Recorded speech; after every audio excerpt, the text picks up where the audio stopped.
I'm here to hand over these petitions that people had made on my behalf, on the behalf of all Christian street preachers.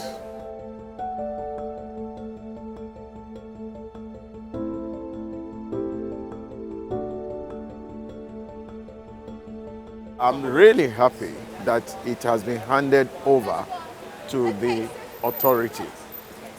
The petitions had been handed over to the authority.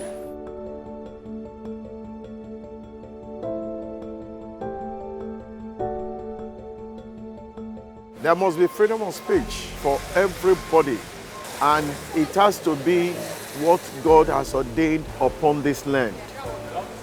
And it is the freedom of speech to express what Jesus is, to let everybody know who the God of creation is.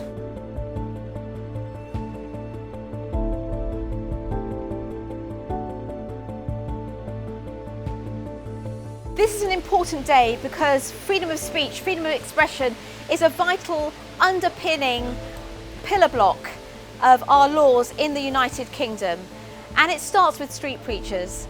And one thing that can't happen on our streets is that when somebody says, I'm offended at what that person says, a police officer comes along and removes that person. And indeed, these street preachers are easy targets. If these go, then freedom of speech goes. That's why it's so important. Coming here to Scotland Yard to encourage the police to understand the law, to make sure their officers appreciate and defend people's freedoms to proclaim the Christian message on the street is an encouraging thing, and I'm grateful to Christian Concern to provide that sort of administration, to get it all together, the orchestration.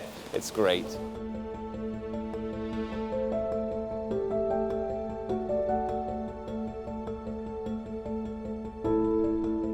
Well, this is a fantastic day.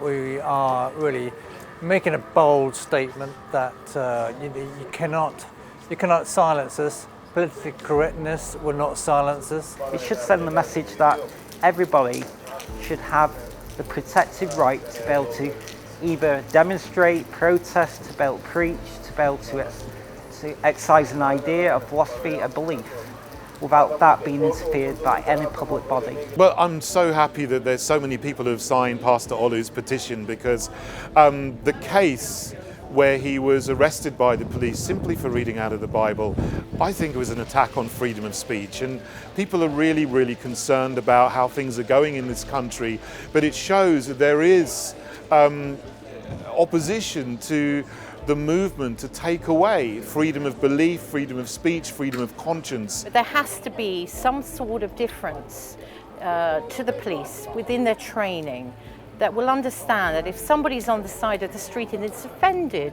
by somebody who is preaching, the person can just walk away. There is nothing offensive about preaching your own faith.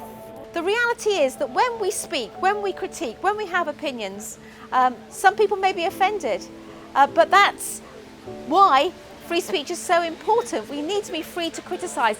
The truth for these gentlemen is that they love every person, and their message is one of love.